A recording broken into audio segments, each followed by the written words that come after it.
So after the confrontation on the middle of the battlefield between Hannibal and Scipio Africanus came the Battle of Zama in 202 BCE, and this was the final battle of the Second Punic War. In that battle, Hannibal himself is killed, and the city of Carthage is overtaken by Scipio's forces and by the Roman Republic.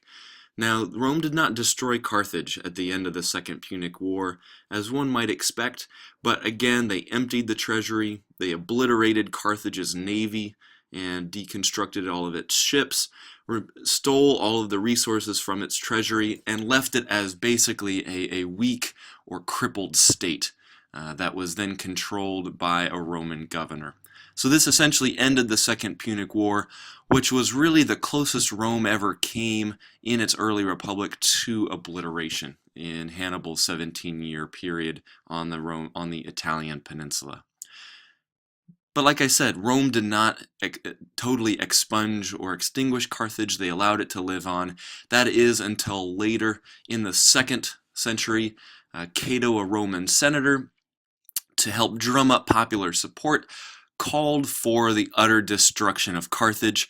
There had been rumors that Carthage was trying to rebuild its military, and Rome, of course, did not want a repeat of the scourge of Hannibal's army during the Second Punic War, so they called for Carthage to be absolutely destroyed. And in 146 BCE, at the Battle of Carthage, the Roman military completely obliterated the city of Carthage and wiped out the civilization, leaving only a few ruins left in its place. So the Third Punic War, over by the end of the 2nd century, marks the end of the Punic Wars and any threat or real existence of the Carthaginian culture and people. So we have to ask, what was the larger impact of the Punic War? Why do we care? What lasting impact did it have on Republic? And really it goes back to the Second Punic War itself. The major impact came through Hannibal's decades-long destruction on the Italian peninsula itself. These weren't battles fought on preordained lands or lands that had been marked for war. They were on farmlands, on the land that people themselves actually owned.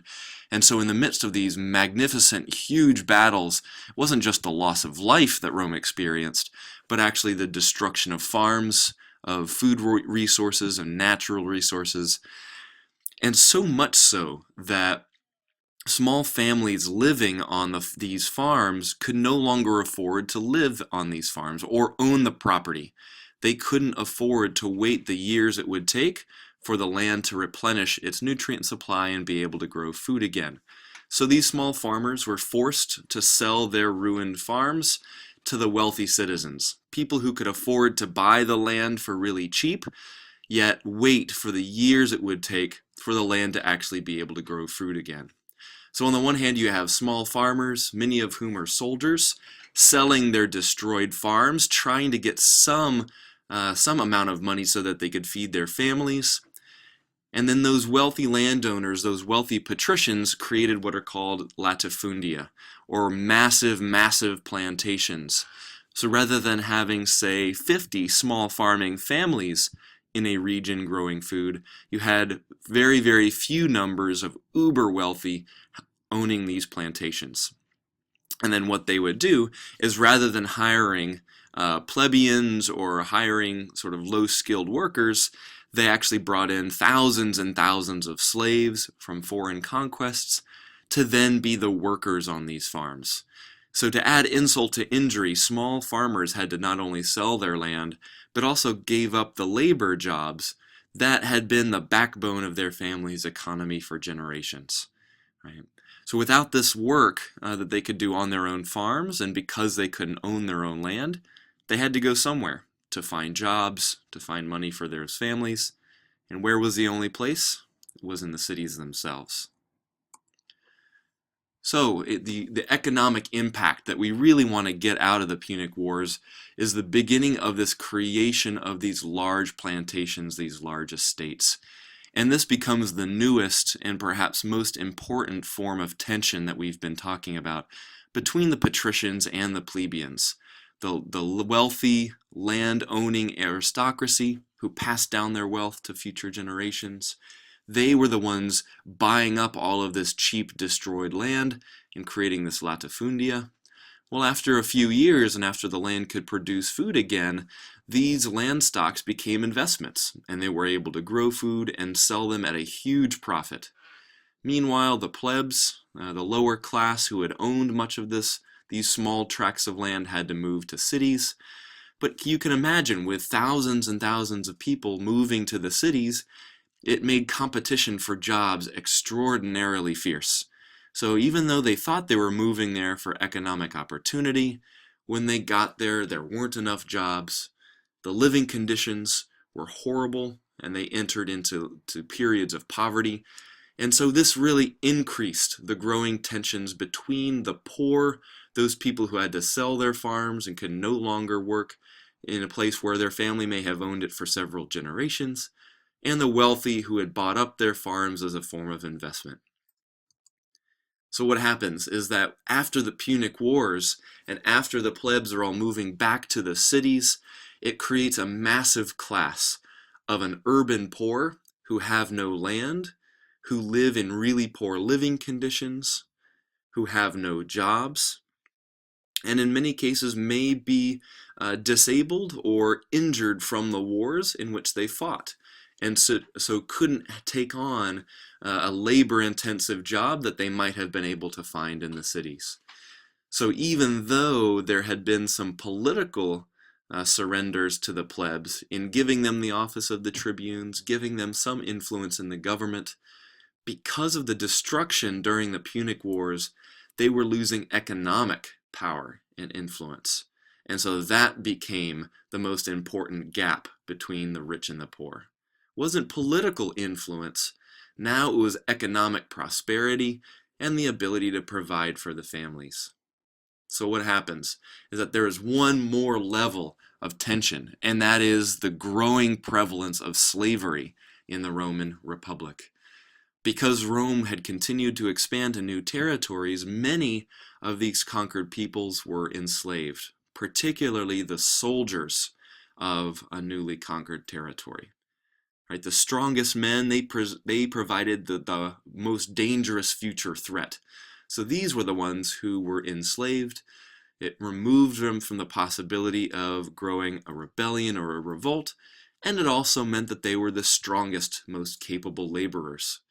So what happens is that slaves are then used by patricians to work those large latifundia, those large plantations. So conquered slaves became the labor class. Slaves were also used for labor in the cities, whether it was small domestic tasks or construction projects started by the Senate or the consuls. Slaves became much more prominent in the labor force. So it continues to just press the disadvantage that the plebeians had. They had to sell their land, they had to move there into the cities, they had to look for jobs, but they had to compete with slaves who were already working the jobs for no wages, for slaves who were owned by their patrician masters. Patrician families had no incentive. Why give up a large, free group of laborers who were really adequate and were really efficient in their work? Why would they sacrifice that for farmers who may not be as skilled, not be as effective laborers, and who would cost more? So what we get, what is the most important thing out of the Punic Wars, is not only the fear that Hannibal struck in Rome that it might be destroyed, but the most lasting is this growing divide between the rich landowners who now use slaves for their labor and for the plebs who are finding it even harder to get jobs. This series of tensions is going to be what eventually would break the Republican system. The Republic and its government setup was just not equipped to address the economic dangers and the economic tensions caused by the impact of this war. So where we go from here is we're going to start to then examine how is it that the Republic system started to break down, how this growing divide between the rich and the poor gave rise to politicians who were willing to draw on the public sentiments of their group to enact massive series of violent attacks on the opposite social class to create essentially a Roman civil war in the first century. So that's where we're headed next. So what we want to get out of this, out of our first several units or several lessons, is the complex tensions that early Roman society tried to face, how it tried to resolve those tensions in its government, in its republic system, but how ultimately the devastation caused by the Punic Wars would widen the gap between the rich and the poor and give rise to extremist politicians. Right. Be sure to check Canvas under the quiz assignment. It lists out some of the major activities and readings that you'll want to be sure to review for our quiz next class. Good luck, and be sure to send me an email if you have any questions or concerns about the quiz.